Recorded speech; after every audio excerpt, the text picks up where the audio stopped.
Baba yetu na Mungu wetu, katika jina la Bwana wetu mpendwa Yesu Kristo, tunatambua kwamba wewe ni Mungu wetu ambaye kwa rehema zako umetuamsha asubuhi na kutupa uhai na uzima na kutupa msukumo wa kufika nyumbani mwako. Bwana, tunaomba utusaidie tuwe na nidhamu saa hii ya kusikiliza neno lako. Tunakataa mtawanyiko wa mawazo na fikra katika jina la Yesu Kristo aliye hai. Roho Mtakatifu, rafiki yetu mwema, kiongozi wetu, mfariji wetu, tunaomba ushughulike na mioyo yetu na maisha yetu. Tutengeneze Bwana, tuko tayari kuonywa na wewe, tuko tayari kuelekezwa na wewe, kufundishwa na wewe, katika jina la Yesu Kristo aliye hai tunaomba na kukushukuru. Amen. Amen. Ujumbe ambao Mungu amenipa asubuhi ya leo umebeba kichwa kinachosema utayari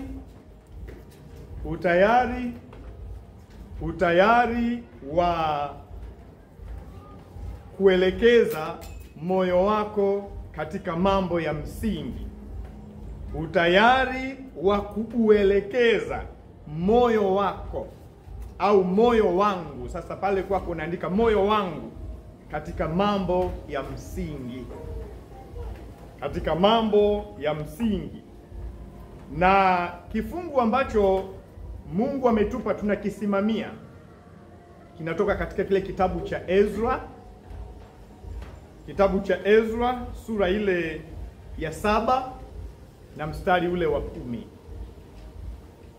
Ezra sura ile ya 7 na mstari ule wa 10. Wangapi wamefika pale? Nataka tusome kwa pamoja. Ezra sura ile ya 7 na mstari ule wa 10.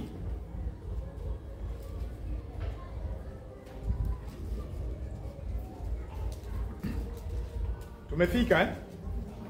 Haya, 1 2 3 4.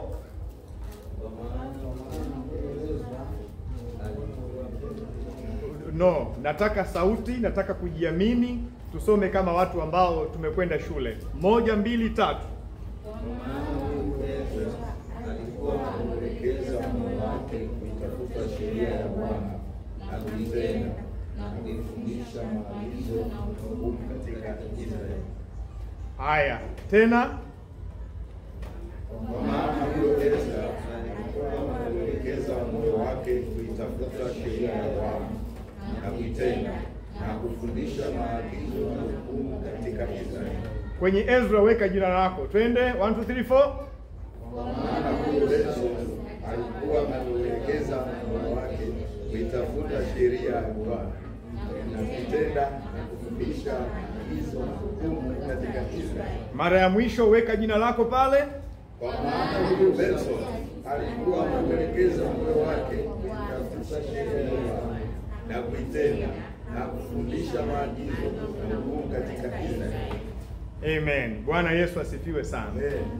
Wanangu, nianze tu kwa kusema kwamba katika zama tulizo nazo watu wengi wameelekeza mioyo yao katika mambo ambayo siyo ya msingi. Wakaacha kuelekeza mioyo katika mambo ya msingi. Leo hii watu wameelekeza mioyo katika kutafuta umaarufu. Wameelekeza mioyo katika kutafuta utajiri. Si vitu vibaya, lakini sio vitu vya msingi.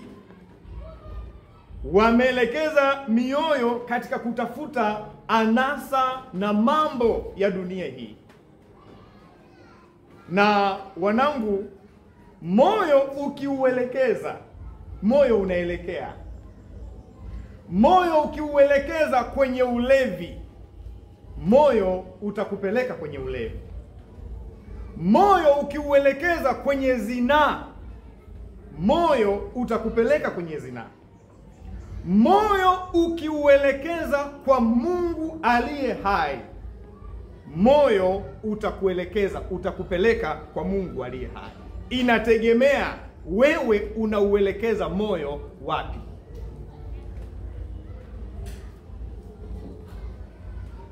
Sasa Mungu anachotafuta kwako na kwangu kwenye somo hili siku ya leo ni hiari yako au utayari wako wa kuelekeza moyo katika mambo ya msingi. Katika mambo ya msingi. Tatizo tunaloliona kwenye haya maandiko ambayo tulioyasoma, wasomaji wa Biblia wanajua, ukisoma sura hii nzima utaona tatizo ambalo liko kwenye text hii. Problem of the text ni kwamba watu walikosa utayari wa kuelekeza mioyo yao katika mambo ya msingi. Walikuwa wametolewa utumwani, wamerudi kwenye taifa lao, lakini walikuwa wameshapoteza focus. Wanaabudu miungu, wameiacha sheria ya Bwana, wamekwenda kwenye mambo yasiyo ya msingi. Mambo yasiyo ya msingi. Na hii ndiyo hali ambayo inatukuta sisi leo hii. Mungu akituangalia hapa, wanapotas hapa. Tumeelekeza mioyo yetu kwenye mambo ambayo sio ya msingi. Sio ya msingi. Tukaacha kuelekeza mioyo katika mambo ya msingi. Utanielewa ninaposema mambo ya msingi maana yake.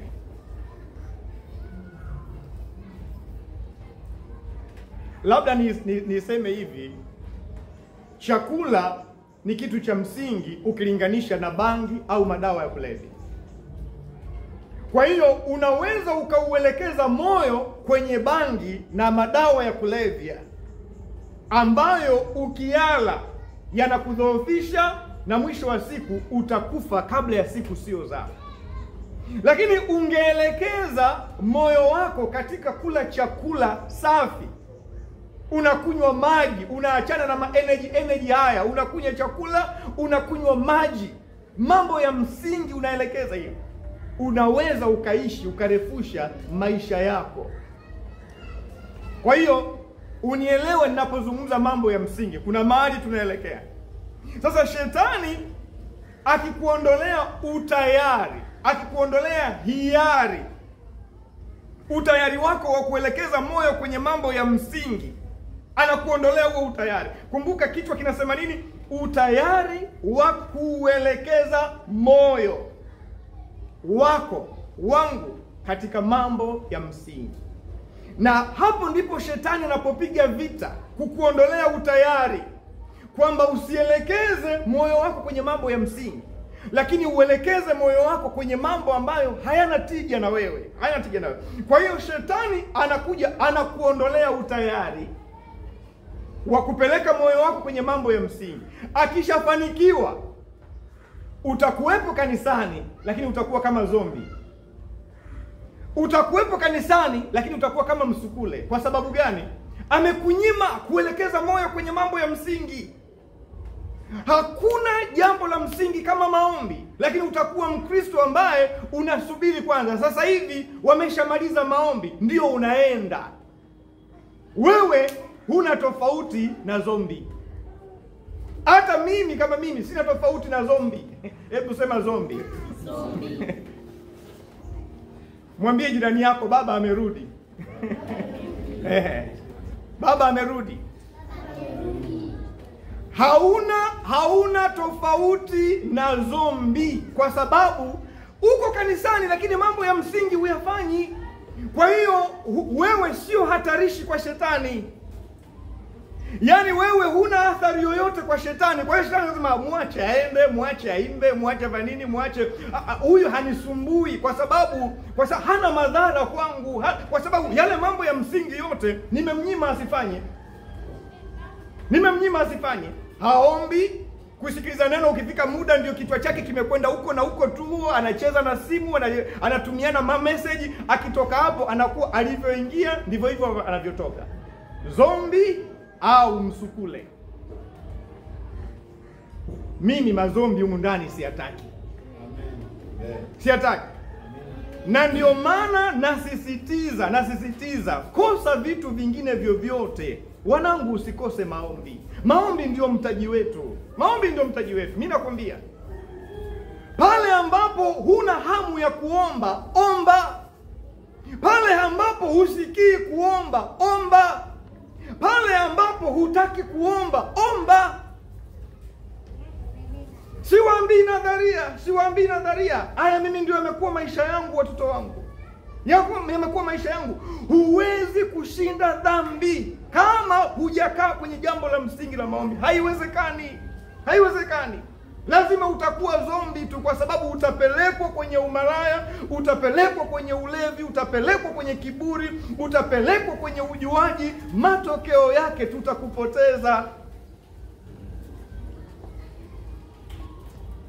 Huombi, husomi neno, hukimbii dhambi, huwai kanisani. Sasa wewe Mkristo wa aina gani? Mtu mmoja akaandika mahali akasema, those who are committed to nothing are distracted by everything.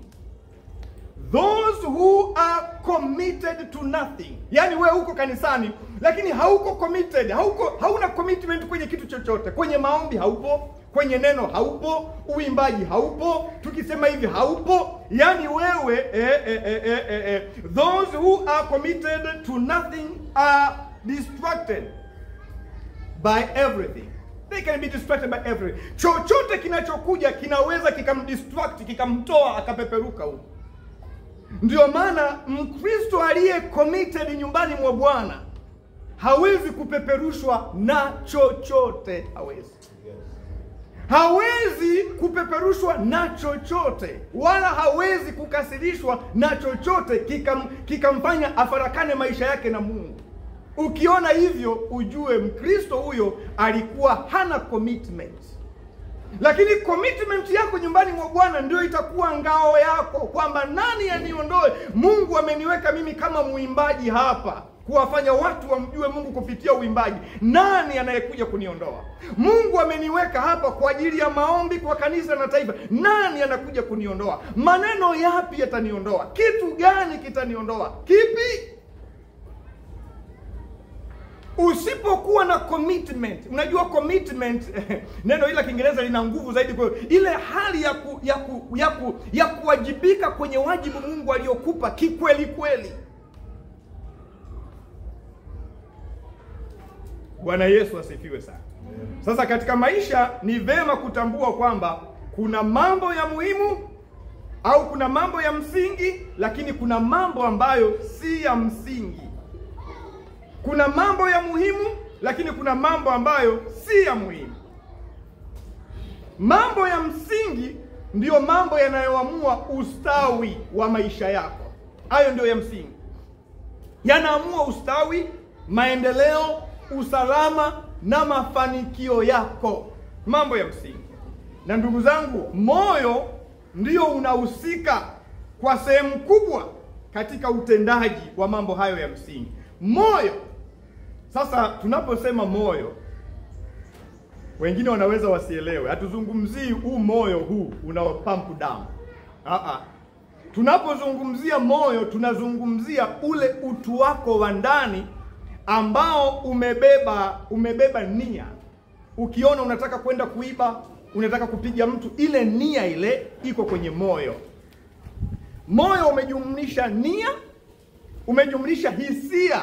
Ukiona unachukia, unacheka, unafurahi, moyo iko kwenye moyo. Umeumiza sana hisia zangu, hali ya ndani. Moyo umebeba maamuzi. Siji kanisani au nakuja kanisani. Nampenda Yesu au namuacha Yesu. Haya mambo yako kwenye moyo. Naenda kwenye ulevi au sitaki ulevi. Naenda kwenye uzinifu au sitaki. Maamuzi yako kwenye moyo. Yako kwenye moyo. Matakwa, maamuzi, hisia, nia, mawazo.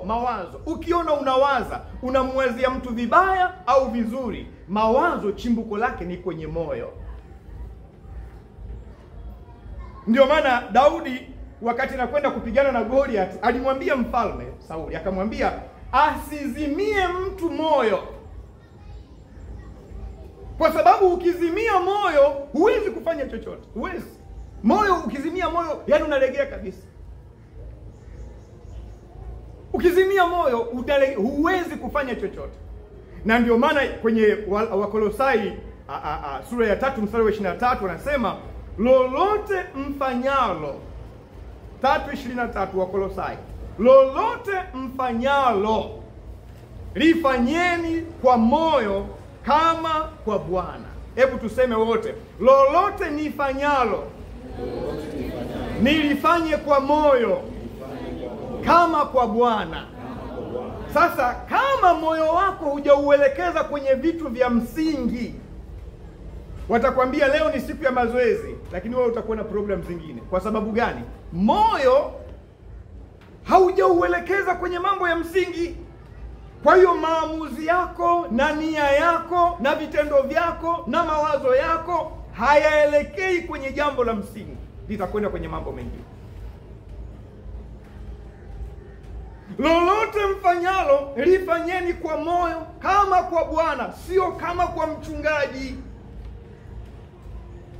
Kwa hiyo hata kama mtu amekusemesha vibaya, utasema neno la Bwana linaniambia nifanye mambo kanisani kama kwa Bwana. Ukiona unaacha, ujue moyo ndio umepata shida, haujaelekea kwenye mambo ya msingi. Bwana Yesu asifiwe. Sasa moyo kwa maana ya mawazo, nia, hisia, maamuzi yanahitaji kuelekezwa katika mambo ya msingi yatakayokuletea ustawi kwenye maisha yako. Na watu wengi tumekosa utayari wa kuelekeza moyo katika mambo ya msingi, kama vile ambavyo tuliongea kwamba wakati wa Ezra watu wengi walipoteza utayari wa kuelekeza mioyo yao. Lakini Mungu alimuinua Ezra kama modo katikati ya watu wengi walioelekeza mioyo yao kwenye mambo yasiyo ya msingi. Lakini Ezra bado alisimama akawaonyesha kwamba mioyo yao inapaswa kuelekezwa kwenye mambo ya msingi. Ndio maana anasema huyo Ezra aliuelekeza moyo wake, aliuelekeza moyo wake kwenye mambo ya msingi. Unaniambia mchungaji, hayo mambo ya msingi ni yapi? Labda kabla sijafika hapo, kwanza nitasogea hapo kidogo, nikwambie tu kwa nini tumekosa utayari wa kuelekeza mioyo yetu kwenye mambo ya msingi. Kwa nini? Unaambiwa uwahi ibada, kwako linakuwa sio jambo la msingi. Kwa nini? Unaambiwa ishi maisha matakatifu, kwako sio jambo la msingi. Kwa nini? Moyo umeelekea kwenye mambo ya dunia huko. Uhuni, ulevi, mambo hayo, umbea huko mtaani. Moyo umeelekea huko. Kwa nini? Nisikilize kwa makini. Na ukiyajua haya, Mungu akupe neema uyashughulikie wewe mwenyewe kwenye maisha yako. Sababu mojawapo kubwa ni uadui uliopo kati ya Mungu na sisi. Wakolosai sura ya 1 mstari wa 21 anasema, na ninyi mliokuwa hapo kwanza mmefarakanishwa tena adui katika nia zenu, kwa matendo yenu mabaya amewapatanisha sasa. Wakolosai 1 mstari wa 21. Ukiona unafanya tendo lolote lisilompendeza Mungu, ujue nia yako imekuwa adui na Mungu. Ndio maana hakuna upatano. Ndio maana unaweza kwenda kulewa. Ndio maana unaweza kutukana mtu. Ndio maana unaweza kumshawishi mtu afanye mambo mabaya, kwa sababu nia yako imekuwa kinyume na mapenzi ya Mungu. Kwa hiyo moyo hauwezi kuelekea kwenye mambo ya msingi, unatoka. Kwa sababu gani? Hujapatana na Mungu. Lakini anasema sasa ametupatanisha na Mungu kwa damu ya msalaba.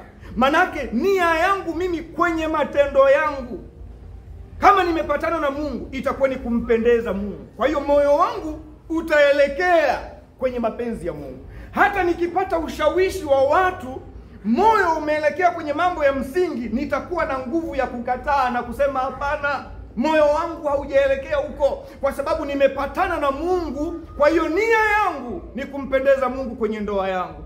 Nia yangu ni kumpendeza Mungu kwenye ujana wangu. Nia yangu ni Kwa hiyo moyo umeelekea huko. Hata ungekuta kijana mwenzako anakushawishi, moyo ukishaelekea kwa Bwana, utakuwa na ujasiri wa kumwambia hapana, unanipeleka chaka. Haya sio maisha niliyofundishwa na mchungaji wangu. Hapana. Na ndiyo maana sasa ukiangalia kwenye Warumi sura ya 12 mstari wa 2, mimi nawafundisha Biblia watoto wangu. Sina kingine, sina fedha wala dhahabu ya kuwapa, lakini ninalo neno la Kristo. Hakuna bla bla. Neno la Kristo. Warumi sura ya 12 mstari wa 2 anasema wala msifuatishe. Hebu pige kifua namna hii. Sema wala nisifuatishe namna ya dunia hii. Namna ya dunia hii. Bali nigeuzwe kwa kufanywa upya katika nia yangu, ili nipate kuyajua mapenzi ya Mungu ya ukamilifu. Glory be to God. Anasema wala msifuatishe namna ya dunia hii. Namna ya dunia hii ni ipi, Tony? Namna ya dunia hii ni ulevi, uzinifu, uongo, uchawi, uzushi na mambo yafananayo na hayo. Hiyo ndiyo namna ya dunia. Anasema msifuatishe. Mtawaona vijana wenzenu na wengine watakuwemo kanisani wanapenda kufuatisha mambo ya dunia. Msifuatishe namna ya dunia hii, lakini mgeuzwe nia. Nia yako isipogeuzwa, utakuwepo kanisani lakini bado utakuwa mlevi. Utakuwepo kanisani bado utakuwa mzushi. Utakuwepo kanisani bado hutataka kumtumikia Mungu, kwa sababu nia yako haijageuzwa. Ningekuwa mimi ndio wewe, ningeanza kumwambia Mungu, cheki nia yangu, labda haijageuzwa, labda haijabadilishwa. Ndiyo maana navutwa na mambo ya dunia, ndiyo maana nashawishiwa kufuata mambo ya dunia. Anasema nia zenu zigeuzwe, mpate kuyajua mapenzi ya Mungu ya kumpendeza na yaliyo makamilifu. Haujageuzwa nia kuyajua mapenzi ya Mungu, sahau. Utahubiriwa hivi neno hivi, lakini litakuwa neno tu ambalo halina tija kwako. Ndio maana ukiangalia Kutoka 14 mstari wa 5, Biblia inasema mfalme wa Misri akaambiwa ya kuwa wale watu wamekwisha kimbia, na moyo wa Farao na mioyo ya watumishi wake ikageuzwa. Nataka hilo neno, ikageuzwa iwe kinyume cha hao watu, yani wale wana wa Israeli. Mioyo yao ilipogeuzwa, nguvu ya uadui na hasira ikajaa sana. Farao na watu wake wakaanza kuchukua majeshi, wakaanza kuwafukuza wana wa Israeli, wakaanza kuwafuatilia. Mioyo yao iligeuzwa iwe kinyume na wana wa Israeli. Maana yake nguvu yote ilielekezwa kwenda kuwarudisha wana wa Israeli. Moyo wako, ndugu yangu, lazima ugeuzwe ili nguvu yako yote ielekezwe kwenye kuyafanya mapenzi ya Mungu. Lakini shetani anaweza kugeuza moyo wako ukawa kinyume na kanisa lako. Shetani anaweza kageuza moyo wako ukawa kinyume na mchungaji wako. Shetani anaweza kageuza moyo wako ukawa kinyume na mwalimu wako wa kwaya. Shetani anaweza kugeuza moyo wako ukawa kinyume na Mkristo mwenzako. Na ukishakuwa kinyume, nguvu yako yote utaiweka hapo. Hutataka kusikia la mtu. Hautataka kusikia la mtu. Kwa nini? Kwa sababu moyo umeshageuzwa, umefanywa kinyume. Nyosha mkono wako na mimi. Sema, Yesu, nisaidie nisiwe kinyume na kanisa lako, nisiwe kinyume na watumishi wako, nisiwe kinyume na Wakristo wenzangu. Nisaidie niweke nguvu ya kushikamana na wewe. In Jesus name. Amen. Bwana Yesu asifiwe sana. Bwana Yesu asifiwe sana.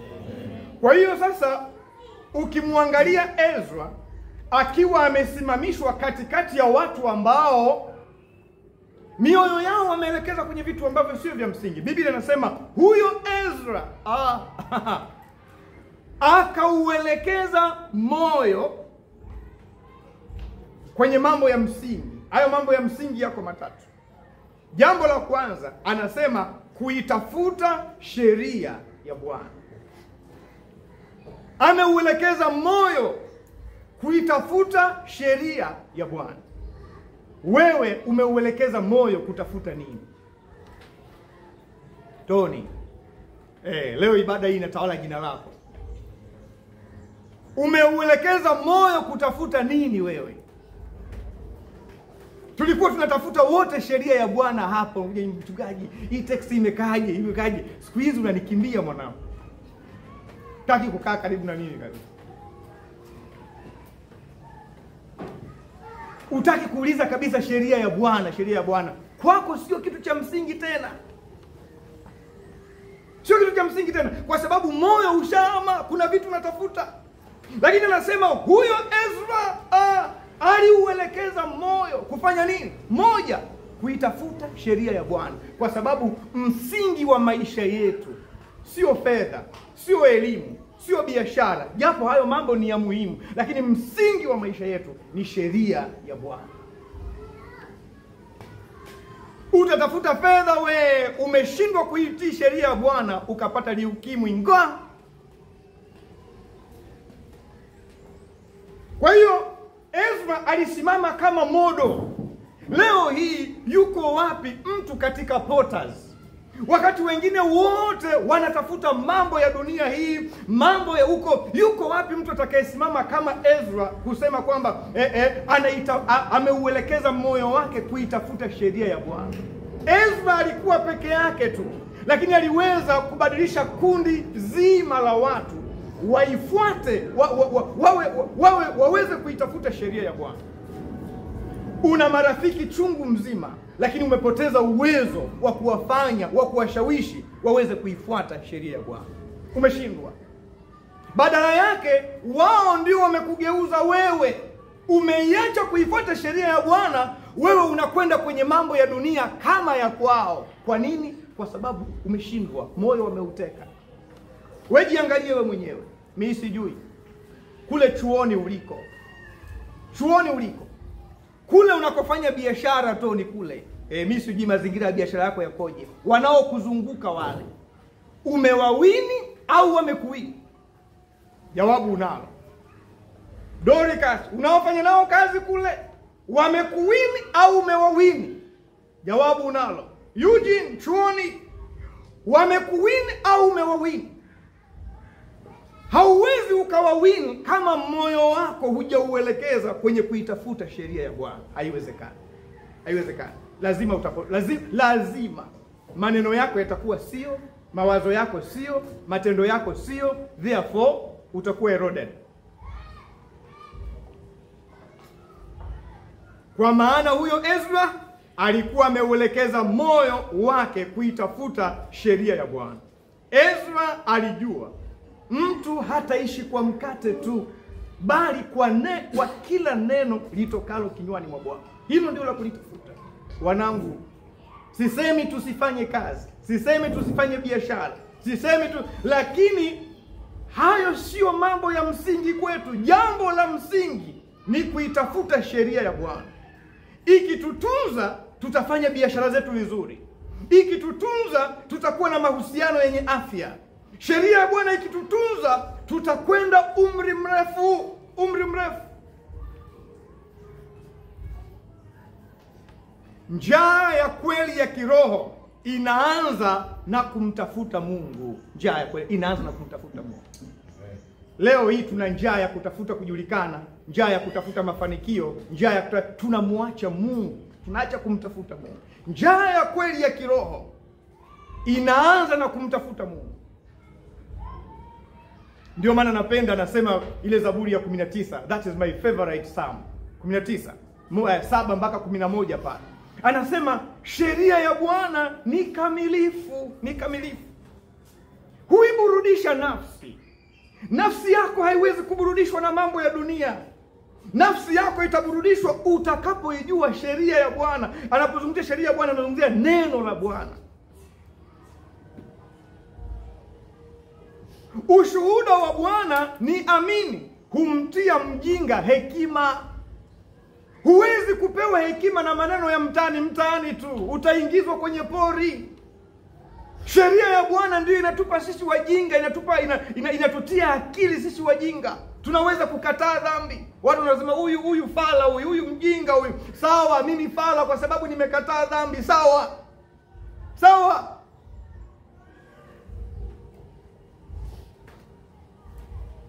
Afadhali nionekane fala, lakini nionekane kwa Mungu nimeheshimika.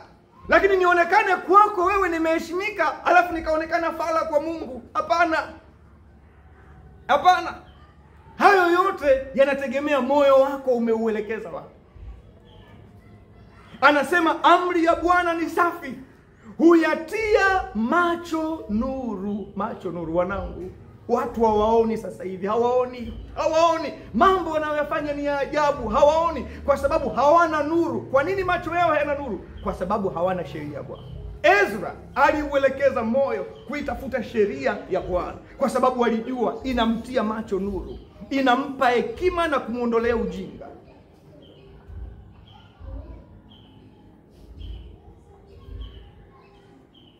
Anasema maagizo ya Bwana ni ya adili, hufurahisha moyo. Leo hii watu wanatafuta furaha kwa wanaume, watu wanatafuta furaha kwa wanawake, wanatafuta furaha kwenye kazi, kwenye fedha. Nataka nikwambie hivi, utapata mume hakuna baa, lakini mume hawezi kukupa furaha. Chukua hii. Mke hawezi kukupa furaha. Mume atakupa raha lakini sio furaha. Mke atakupa raha lakini sio furaha. Fedha itakupa raha lakini sio furaha. Furaha inapatikana kwenye sheria ya Bwana. Ikimbie sheria ya Bwana, uone kama utakuwa na furaha maishani mwako. Na wala usije ukafikiri kwamba unakimbilia kuolewa eti ndio utakuwa na furaha. Furaha hailetwi na mtu. Furaha hailetwi na vitu. Furaha inaletwa na sheria ya Bwana.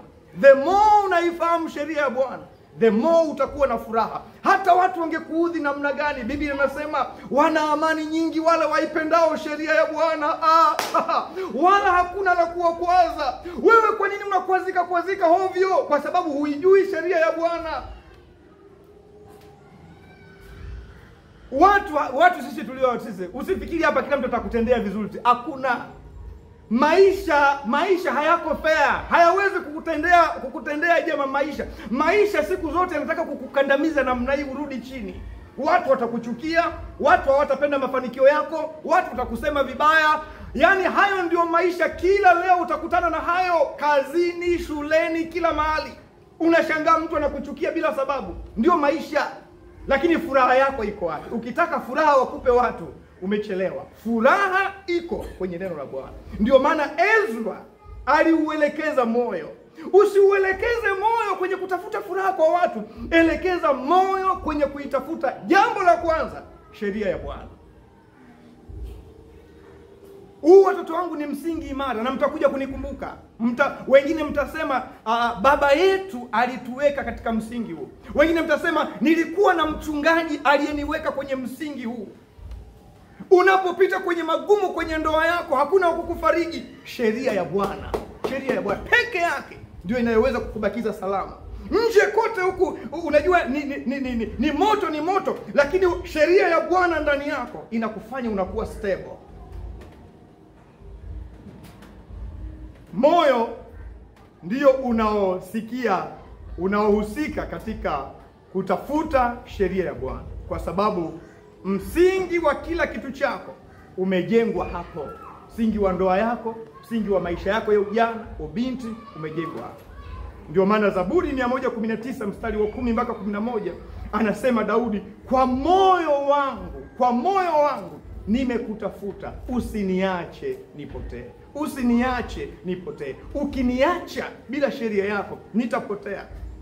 Alafu anasema moyoni mwangu nimeliweka neno lako. Wewe moyoni umeweka nini? Moyoni umeweka tamthilia, moyoni umeweka sijui wakina nani, moyoni sijui umeweka nini, Vijana wangu mko hapa, mtu anadiki kusema kabisa bila fulani mimi nitajiua.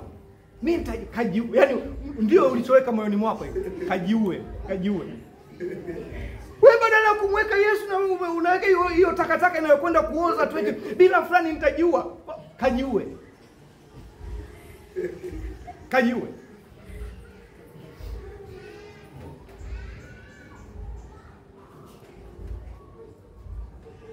Lakini basi unajua kuna stage hata Mungu anaona tu akikuangalia hivi. Unajua mimi nakumbuka, niwape siri yangu kidogo. Wakati nataka kuoa, kulikuwa na msichana fulani wa Kinyarwanda. Ndio nilitaka kumuoa yule, nilimapproach yule. Kwenye maombi yangu nikasemaje? Nikasema, Mungu, nisipomuoa huyu mimi sioi tena, yani sioi tena. Kumbe nilikuwa mjinga tu. Mungu kumbe alishaandaa chuma cha reli mahali fani kimetulia. Sasa wewe hujui. Mimi nimemwandaa mtu kwa ajili yako, unaniambia nini? Mawazo yako ni mafupi sana. Sasa kuna wajinga wengine wako hapa kama nilivyokuwa mimi. Na wajinga wengine wako kama nilivyokuwa mimi. Wewe kabidhi mikononi mwa Bwana. Mwambie Bwana, hebu eti unamtishia Mungu, unamtishia kwa eti mimi sioi, unamtishia Mungu. Chuma iko hapo kimekaa. Kabisa. Yaani iko kitakwenda kitapinda namna hii. Alafu kinanyanyuka namna hii, kinasimama hivyo. Chuma hii akivunjiki, akikatiki. Bwana Yesu asifiwe. Kinapinda tu, kitapinda. Ikirudi kimesimama na hii, maisha yanaendelea. Eti Mungu, nisipooa huyu kwa sababu ni Mnyarwanda, mimi. Wanangu, tulitangulia mbele yenu ili nyinyi mjifunze kwetu. Bwana Yesu asifiwe. Haleluya. Toni, tuko pamoja? Tunaitafuta sheria ya Bwana, ili tumjue Mungu. Wenzake na Ezra hawakuhangaika kuitafuta sheria ya Bwana. Hawakujua kitu cha msingi. Waliendelea katika mambo yao ya hovyo, lakini Ezra aliitafuta sheria ya Bwana. Pointi ya pili. Ezra aliitenda sheria ya Bwana. Anasema huyo Ezra aliuelekeza moyo wake katika kuitafuta sheria ya Bwana. Jambo la kwanza, hakuishia hapo na kuitenda sheria ya Bwana. Wanangu, kuitafuta tu sheria bila kuitenda tunajidanganya. Moyo ni lazima uelekezwe katika kutenda sheria ya Bwana, kutenda. Yakobo anasemaje? Yakobo 1:22. Mtu anaweza kunisomea pale haraka. Yakobo 1:22. Lakini iweni watendaji wa neno, wala si wasikiaji tu, hali mkijidanganya nafsi zenu. Kusikia neno, kusoma neno, alafu usilitende, Biblia inasema tunajidanganya. Muangalie jirani yako, mwambie usijidanganye.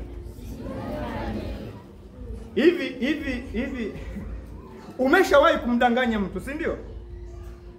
Atoni, umeshawahi hata mimi umeshawahi kumdanganya. Usikatae, ushawahi kumdanganya. Baba nakuja leo, alafu huji. Lakini hivi umeshawahi kujidanganya wewe mwenyewe? Umekaa pale chumbani kwako alafu unasema naenda chuo leo, alafu unasema lakini usiende. Naenda tu alafu usiende. Umekaa pale ndani. Unajidanganya mwenyewe. Ndio Mungu anasema, yani unajidanganya. Yani kusoma neno alafu usilitende, yani you are fooling yourself. Kwamba mimi naenda chuo, alafu umekaa pale ndani tunaangalia movie. Mimi naenda chuo, alafu umekaa mpaka siku inapita sasa naenda chuo, lakini unajidanganya.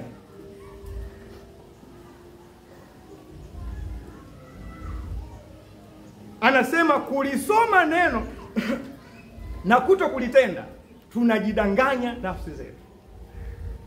Yaani ukishahubiriwa hapa, ikishaanza kesho Jumatatu, haya yote hayapo. Kwa hiyo unaanza business as usual. Wengine hata atusubiri Jumatatu, akishatoka tu kwenye mlango ule wa kanisa, biashara zingine zinaanza. Ezra alijua wenzake wote wameamua kujidanganya nafsi zao kwa kutoitenda sheria ya Bwana, lakini yeye aliitafuta, akaenda extra mile, akaitenda sheria ya Bwana. Ndio maana kwenye Mathayo 7:24 kule anasema, kwa nini mnaniita Bwana Bwana? Kwa nini? Alafu hamtendi mapenzi yangu. Mimi ni Bwana wenu kweli, ni Bwana wenu. Kama ni Bwana wenu, mbona hamyafanyi ninayoyasema? Kwa nini mnaniita tu Yesu, Yesu, Yesu, alafu hamtendi ninachotaka mtende? Lakini kwa sababu tumefuata mambo ya dunia, dunia haiwezi kutenda mambo anayotaka Yesu, haiwezekani. Lakini sisi wafuasi wake ndio wa kutenda. Ezra alisimama peke yake namna hii akasema, wote kama hamtendi sawa, kama muitafuti sawa, mimi naitafuta na naitenda. Mtu mmoja aliweza kugeuza kundi zima. Yuko wapi mwanapotazi mmoja leo atakayesema mimi naitafuta sheria ya Bwana? Wakati wote wanakuwa walevi, mimi nitasimama kuwaonyesha Mkristo anatakiwa kuishi namna gani. Wakati wote wanakuwa waasherati, mimi nitawaonyesha Mkristo anatakiwa kuwa namna gani. Wakati wote wanamwacha Kristo, mimi nitaitafuta sheria ya Bwana na kuitenda.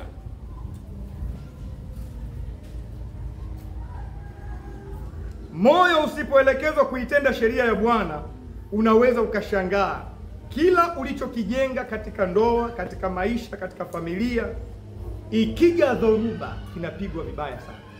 Kwa sababu anasema yule anayelishika neno lake na kulitenda ni kama nyumba iliyojengwa kwenye mwamba.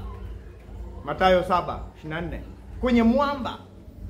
Lakini yule ambaye analisoma, anahubiriwa, alafu halitendi, ni sawa sawa na nyumba iliyojengwa kwenye mchanga.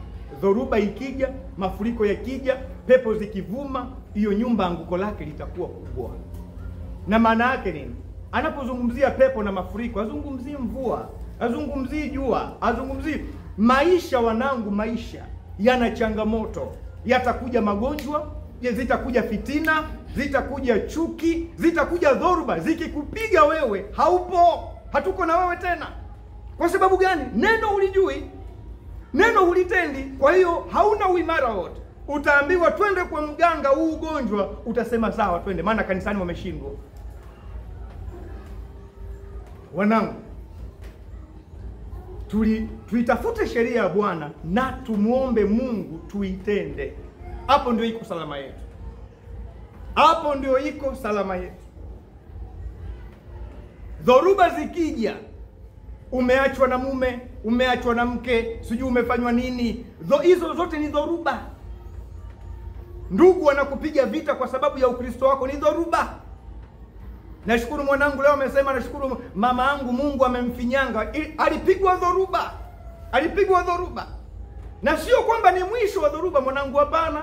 Endelea kujikita kwenye neno. Dhoruba zinaweza kuja kwa njia nyingine yoyote, hata kama sio mama. Zinaweza kupitia mahali pengine popote. Ofisini, kwa marafiki zako, zikapiga ili kuangamiza Ukristo wako, kupima Ukristo wako. How strong are you? Kama hauko kwenye neno na kama haulitendi neno. Tumeimba ule wimbo tenzi sijui namba ngapi, nimeufurahia sana. Sema vumilia, vumilia, ikikucheka dunia, ikikudharau, vumilia. Leo watu hawataki kuchekwa na dunia kwa ajili ya Yesu. Tuna compromise. Kwa hiyo kitu cha msingi kwanza ni kujitengenezea usalama kwa kutenda sheria ya Bwana. Sheria ya Bwana. Uimara wa maisha yako, ndoa yako, utumishi wako unategemea namna moyo wako unavyoijua na kuitenda sheria ya Bwana. Na maisha ya mwanadamu yoyote lazima yatakutana na dhoruba, lazima yatakutana na mafuriko, yatakutana na pepo. Ili uwe salama, jifunze kuuelekeza moyo wako katika kuitenda sheria ya Bwana. Usije ukajiona mjanja, unaishi maisha ya dhambi alafu unajificha, unajidanganya. Amini Biblia, unajidanganya. Unajidanganya au ninajidanganya. Chukua hii kutoka kwenye Biblia. Maana yake iko siku tu utajua kwamba you are fooling yourself. Bwana Yesu asifiwe sana. Amen. Lakini jambo la mwisho anasema huyo Ezra aliuelekeza moyo wake kuitafuta sheria ya Bwana, 1, kuitenda sheria ya Bwana, 2, lakini 3, kuifundisha sheria ya Bwana.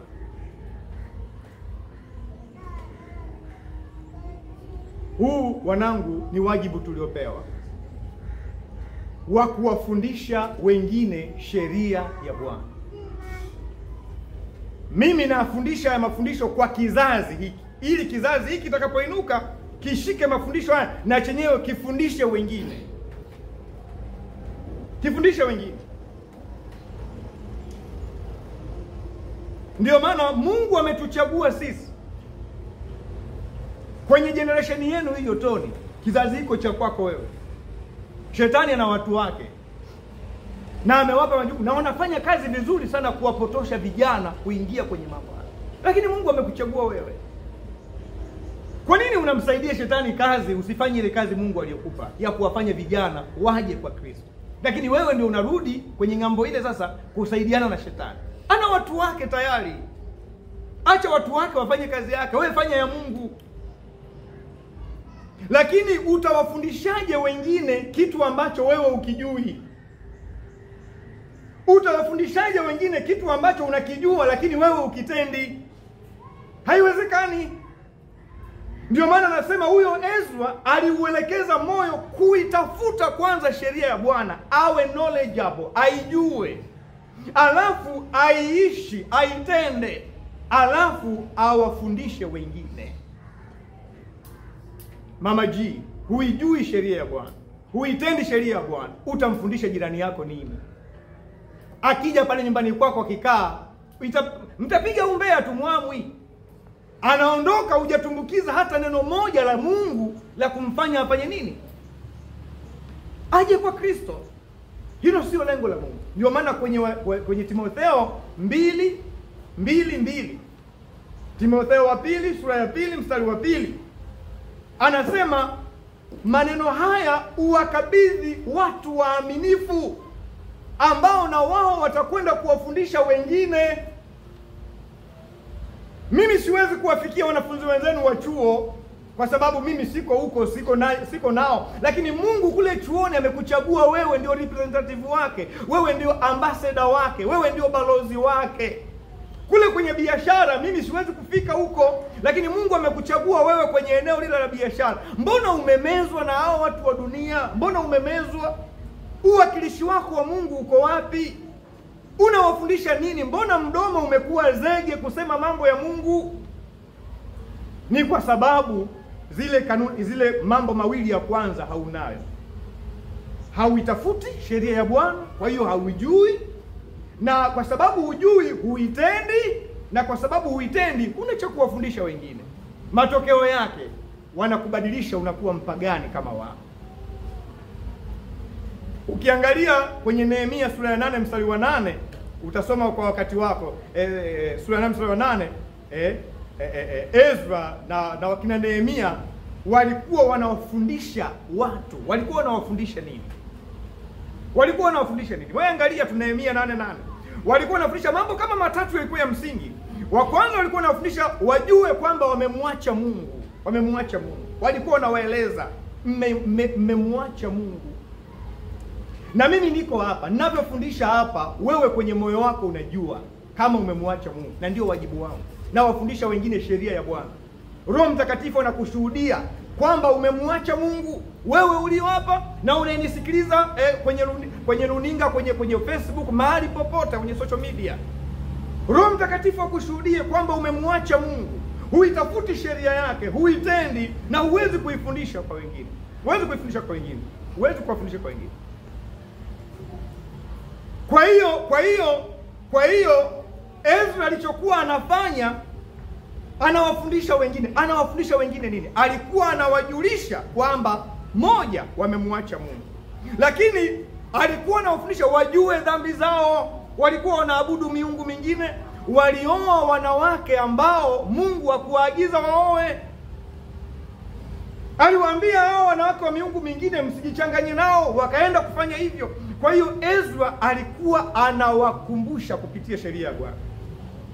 Lakini alikuwa anawaambia wajue kutubu na kumrudia Mungu, Na mimi niko hapa, haya mambo haya ndiyo nao yafundisha, kwamba ujue kwamba umeanguka na umemwacha Bwana. Jua moyoni mwako. Lakini la pili, jua dhambi yako, kama ni uongo, uzinzi, uasherati, sijui nini, uchawi, jua hiyo, kiburi, jua. Lakini la tatu, ujue kutubu na kumrudia Mungu, kwamba Mungu ni wa rehema. Rudi. Na Mungu hataki unarudi leo, kesho umeenda kule unarudi leo. Kutubu ni kugeuka, kutubu ni kuacha.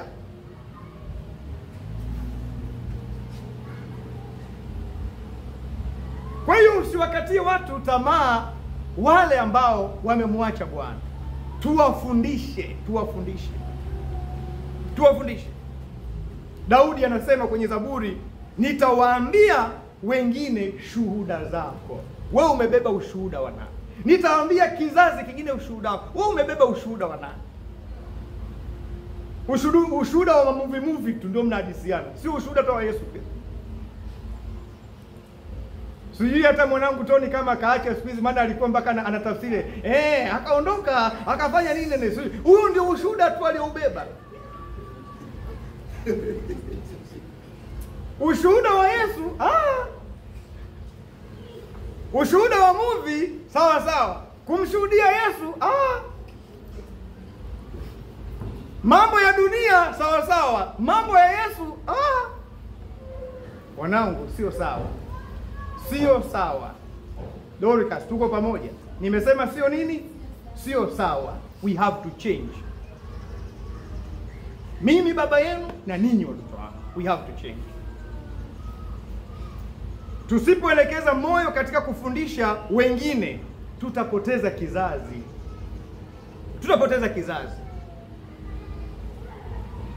Vizazi vijavyo vitakuwa havina hofu ya Mungu. Havina.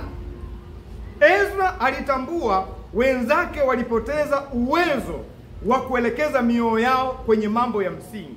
Matokeo yake, maisha yao yaliharibika. Endelea kuwapa watoto elimu, hakuna shida. Endelea kuwapa watoto pesa, hakuna shida.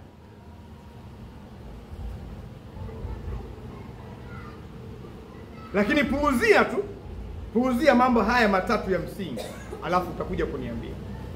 Kuitafuta sheria ya Bwana, kuitenda sheria ya Bwana, na kuwajibika kuwaeleza wengine uzuri wa Mungu wako.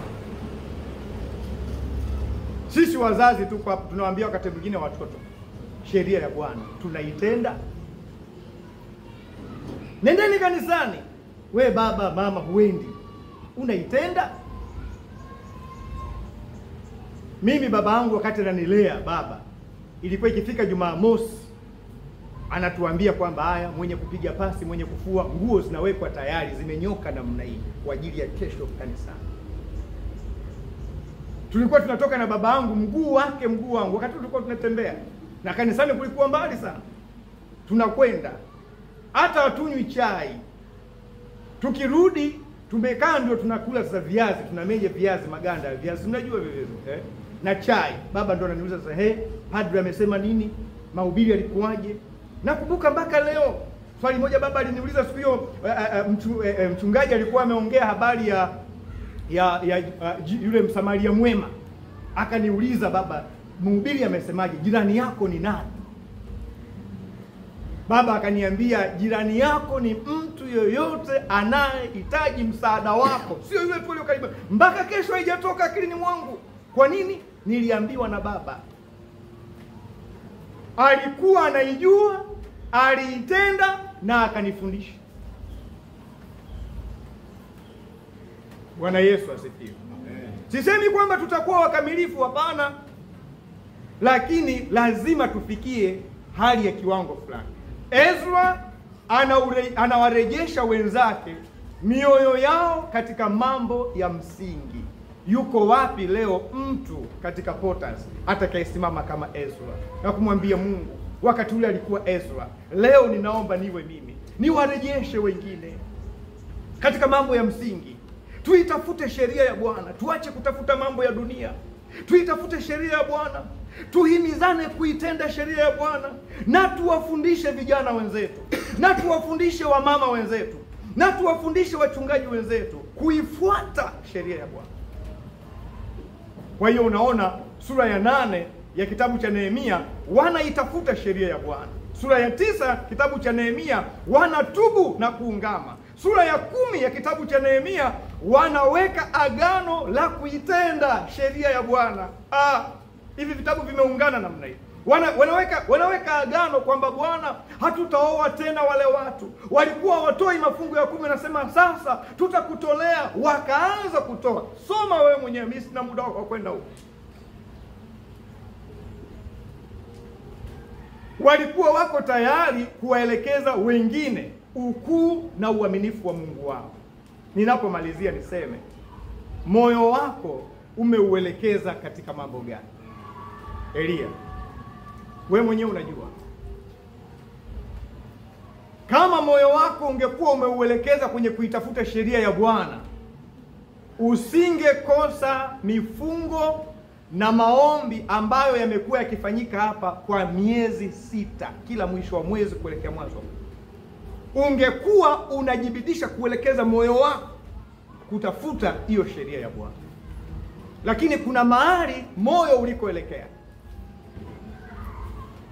Sitaki kuzungumza mambo magumu, lakini sema uko tutatafuta sana, lakini hatutafanikiwa mpaka turudi kwenye misingi. Mpaka turudi kwenye nini? Kwenye misingi. Ezra wa leo, moyo wako umeweka katika mambo yake.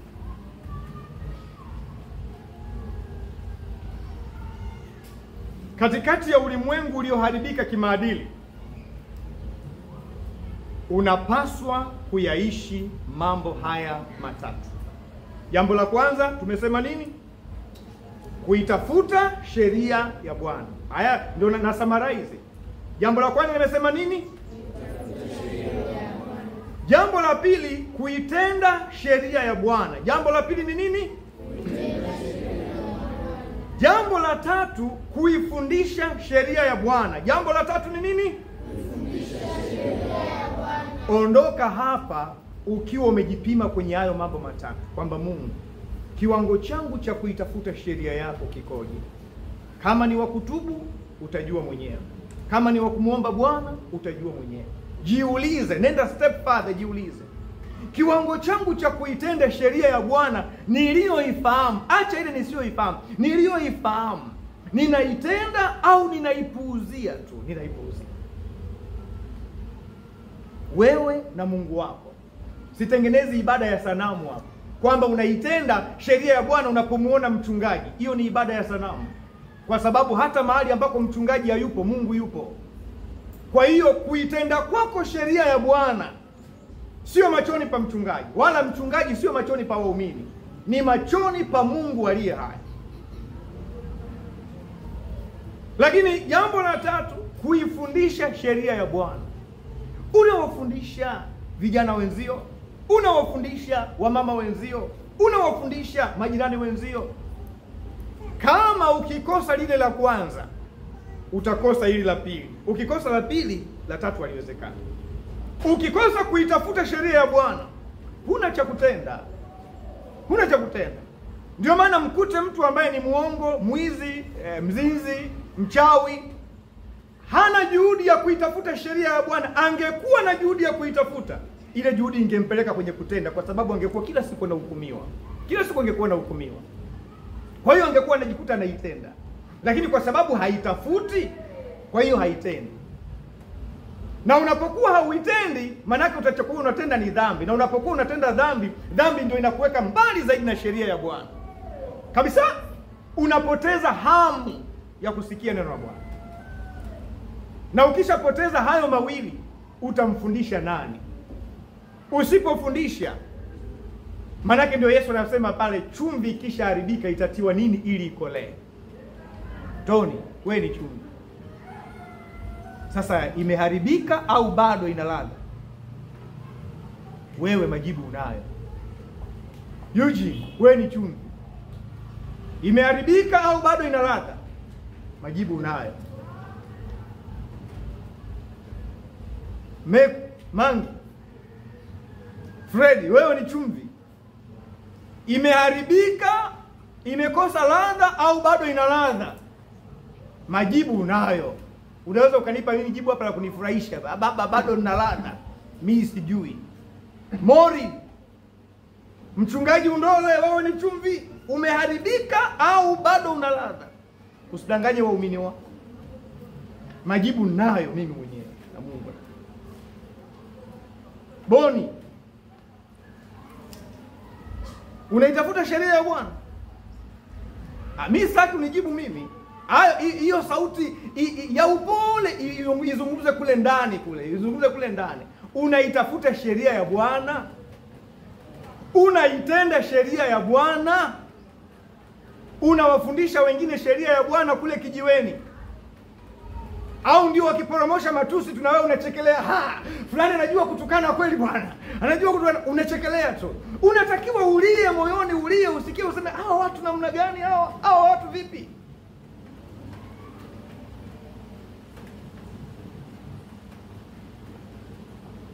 Ukiona watu wanakuja kwanza hata wasikii vibaya, wanazungumza upuuzi mbele yako, wewe ujue ni chumvi ilishaharibika. Ilishaharibika. Lakini ukiona watu wanakuja sema haya mambo msizungumze bwana mbele ya fulani, msizungumze, ujue wewe ni chumvi inayofanya kazi. Chumvi inayofanya kazi. Lakini kama unaweza kuongea takataka tu na nini uko hapa, yani nataka kukwambia hivi, wewe ni chumvi iliyoharibika. Tutakuja hapa kufundishana somo la chumvi. Chumvi iliyoharibika, Toni, pale kwenye kibanda chako pale, wewe ni chumvi iliyoharibika au ina ladha? Unajua mwenyewe. Kama hawakuogopi, chumvi hiyo imeharibika. Jitafute. Jitafute. Huwezi kuifundisha sheria kama uitende. Huwezi kuitenda kama hujaitafuta. Neno la Mungu wanangu litushape, litutengeneze, litu mold.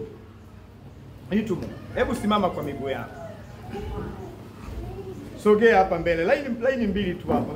Mbili tu. Taratibu. Hapo nyuma ya hiyo nabii. Karibu hapo. Nataka tusimame hapo kwa upole kabisa. Kwa upole kabisa. Nataka tujihoji maswali. Alafu tufunika macho yako, mtafakari Mungu. Tafakari Mungu. Naposema mtafakari Mungu, namaanisha mtafakari Mungu. Yaani funika macho yako, alafu jioji wewe mwenyewe. Kwenye kanisa hili, kwenye maisha yako, funika macho yako, mtafakari Mungu. Kiswahili kinaeleweka. Rudi kule ndani, kifungua macho yako utaona vitu vingine, kwa hiyo utakosa concentration. Nataka wewe na Mungu, funika macho yako, jiangalie wewe kwenye maisha yako. Mimi siyajui matendo yako. Mungu anapokuangalia wewe leo, anaweza akakuona wewe kama Ezra ndani ya Potters. Anaweza akakuona wewe kama Ezra kule kwenye familia yenu, ukiwa pale nyumbani, uwe mtoto, uwe baba, uwe mama. Wewe unaweza ukawa kama Ezra. Akikuangalia kwenye mtaa wenu au kule chuoni, anaweza akakufananisha wewe na Ezra, kwamba unaitafuta sheria ya Bwana kwa bidii, na unaitenda sheria ya Bwana kwa bidii na unawafundisha wengine sheria ya Bwana. Hayo mambo matatu hayo yako kwenye maisha yako.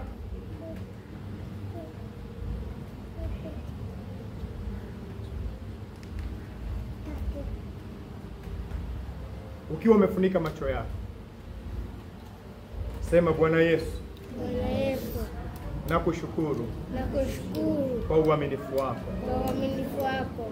Umeniona, Umeniona, umenijua, umenijua, umenichunguza umenichunguza na kunipima. na kunipima. Ndiyo maana Bwana, Ndiyo maana Bwana umeniletea neno hili. umeniletea neno hili. Ninaomba Ninaomba unipe neema unipe neema ya kujitafakari, ya kujitafakari, ya kujichunguza, ya kujichunguza, ya kujielewa ya kujielewa na kufanya maamuzi sahihi. na kufanya maamuzi sahihi. Nisaidie Yesu, Nisaidie Yesu, nihurumie nihurumie pale ambapo pale ambapo nimeshindwa nimeshindwa kuitafuta sheria yako. kutafuta sheria yako. Nimetafuta mambo ya dunia Nimetafuta mambo ya dunia kuliko sheria yako kuliko Bwana. sheria yako. Lakini leo Lakini leo ninaomba rehema zako. naomba rehema. Nipe hamu, Nipe hamu, nipe kiu nipe kiu na shauku, na shauku kama ninavyotafuta tamthilia, kama ninavyotafuta kama ninavyotafuta elimu, kama ninavyotafuta niitafute sheria yako kwa nguvu ile ile na zaidi, na zaidi, kwa sababu hilo sababu ni hili jambo la ni msingi jambo la msingi kwenye maisha yangu. kwenye maisha yangu. Roho Mtakatifu, Roho Mtakatifu, nisaidie nisaidie kuitafuta sheria ya Bwana sheria ya Bwana kwa moyo wangu wote. Nisaidie nisaidie sasa na uelekeza moyo wangu, na uelekeza moyo wangu uitafute sheria ya Bwana, na uelekeza moyo wangu uitende sheria ya Bwana, na uelekeza moyo wangu uwafundishe wengine sheria ya Bwana. Yesu, nisaidie.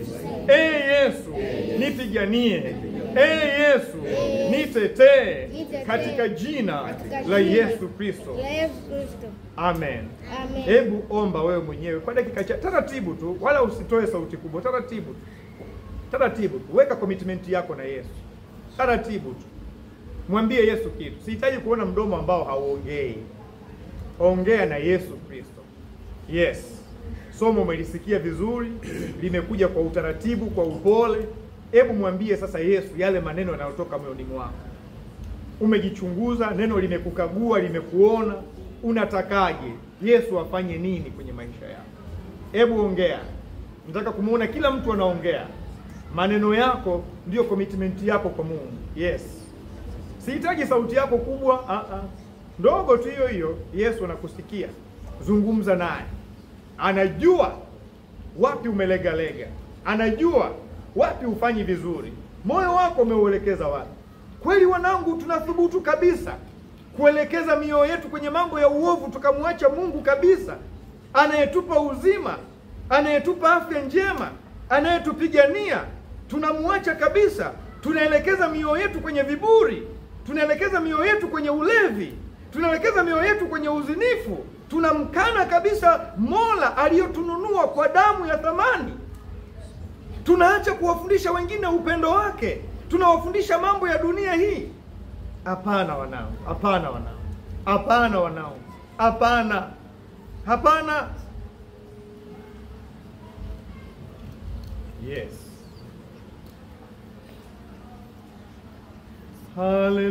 Haleluya Bwana, haleluya Bwana, haleluya Bwana, haleluya. Sema haleluya, haleluya Bwana, haleluya Bwana, haleluya Bwana, haleluya.